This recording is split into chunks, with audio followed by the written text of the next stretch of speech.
नमस्कार।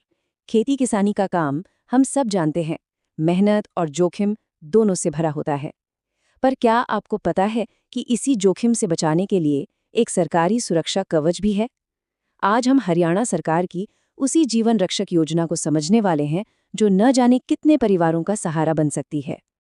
सच तो ये है कि खेती में खतरा कब और कहां से आ जाए कोई नहीं जानता, और एक छोटा सा हादसा भी पूरे परिवार की जमा पूंजी और उम्मीदों को एक झटके में खत्म कर सकता है।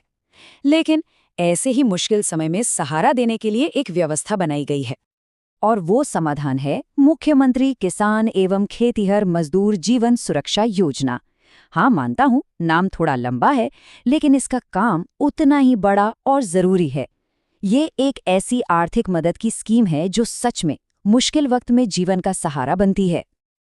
तो ये स्कीम आखिर है क्या? देखिए, इसे हरियाणा मार्केटिंग बोर्ड चलाता है और इसका सीधा सा मकसद है उन किसानों और मजदूरों की मदद करना जिनके साथ खेत में, खलिहान में या फिर मंडी में काम करते हुए कोई हादसा हो जाए। पर सबसे बड़ी दिक्कत पता है क्या है? जानकारी की कमी। इसी वजह से कई जरूरतमंद परिवार इस मदद से चूक जाते हैं। चलिए अब आते हैं मुद्दे की बात पर। सबसे जरूरी सवाल, किस स्थिति में कितनी आर्थिक मदद मिलती है? इन आंकड़ों पर जरा गौर कीजिएगा, क्योंकि यही इस पूरी योजना की नींव है। किसी भी परिवार के लिए इससे बड़ी दुख की घड़ी नहीं हो सकती जब कोई अपना चला जाए। ऐसी दुर्भाग्यपूर्ण स्थिति में ये योजना 5 लाख रुपए की आर्थिक सहायता देती है, जो इस स्कीम के तहत मिलने वाली सबसे बड़ी रकम है। कुछ चोटें ऐसी होती हैं जो जिंदगी भर का दर्द दे जाती हैं। अगर किसी हादसे में रीढ़ की हड्डी टूट जाए और कोई हमेशा के लिए विकलांग हो जाए, तो परिवार को संभालने के लिए 2.5 लाख रुपए की आर्थिक मदद दी जाती है। यहाँ एक बात पर गौर करना होगा। योजना में हर तरह की चोट के लिए अलग अलग मदद तय की गई है। जैसे कि अगर 2 अंग कट जाते हैं तो 1,87,500 रुपए। वहीं अगर एक अंग या हाथ की 4 उंगलियां कट जाती हैं तो 1,25,000 रुपए की मदद मिलती है। आप इस स्कीम की बारीकी देखिए। ये सिर्फ बड़े हादसों तक ही सीमित नहीं है। अगर एक पूरी उंगली कट जाती है तो 75,000 रुपए, और अगर उंगली का सिर्फ कुछ हिस्सा कटता है तो भी 37,500 रुपए की सहायता का प्रावधान है। ये दिखाता है कि हर चोट को कितनी गंभीरता से लिया गया है। अब तक हमने फायदों की बात की है ना? लेकिन अब हम इस योजना के उस हिस्से पर आते हैं जो सबसे ज्यादा जरूरी है। एक ऐसा नियम जो ये तय करता है कि मदद मिलेगी या नहीं। तो इस पर खास ध्यान देने की जरूरत है। इस पूरी प्रक्रिया में जो एक चीज है जिस पर सब कुछ टिका है, वो है टाइमिंग, यानी आवेदन करने की समय सीमा।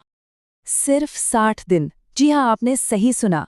हादसा होने के बाद अर्जी देने के लिए केवल 2 महीने का वक्त मिलता है। ये एक ऐसी डेडलाइन है जिसमें कोई भी ढील नहीं दी जाती। अगर ये तारीख निकल गई तो समझिए मदद पाने का हक भी हाथ से निकल गया।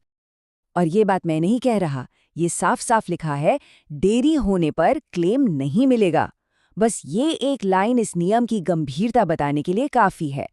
तो याद रखने वाली बात यह है कि सही समय पर एक्शन लेना बहुत जरूरी है। तो ठीक है, अगर कभी ऐसे जरूरत पड़ जाए तो करना क्या होगा? चलिए अब जरा आवेदन की प्रक्रिया को भी समझ लेते हैं और देखते हैं कि कौन से कागजात तैयार रखने हैं ताकि सब कुछ आसान और साफ रहे। यहाँ पर जरूरी कागजों की एक सीधी सी लिस्ट है। परिवार पहचान पत्र, आधार कार्ड, पुलिस में दर्ज की गई रिपोर्ट यानी डीडीआर या एफआईआर की कॉपी, मेडिकल या पोस्टमार्टम रिपोर्ट और आखिर में बैंक पासबुक की एक कॉपी। इन सभी को इकट्ठा करना ही पहला कदम है। देखिए, योजना की सारी जानकारी तो हमने समझ ली, पर असली काम तो अब शुरू होता है, क्योंकि ये जानकारी सिर्फ अपने तक रखने के लिए नहीं है। अब बात हमारी व्यक्तिगत जागरूकता से आगे बढ़कर हमारी एक सामाजिक जिम्मेदारी की है। स्रोत में कही गई ये एक लाइन बहुत कुछ कहती है। आपका एक शेयर मुसीबत के समय किसी गरीब परिवार को 5 लाख रुपए तक की मदद दिला सकता है। जरा सोचिए, जानकारी को आगे बढ़ाने का एक छोटा सा कदम किसी परिवार के लिए कितना बड़ा सहारा बन सकता है। तो आखिर में सवाल बस इतना सा है, ये जीवन बचाने वाली जानकारी अब हम सब तक पहुंच तो गई है। अब ये हम पर निर्भर करता है कि हम इसे यहीं रोक देते हैं या उन लोगों तक पहुंचाते हैं जिन्हें शायद इसकी सबसे ज्यादा जरूरत हो। ये जानकारी कितनी दूर तक जाएगी,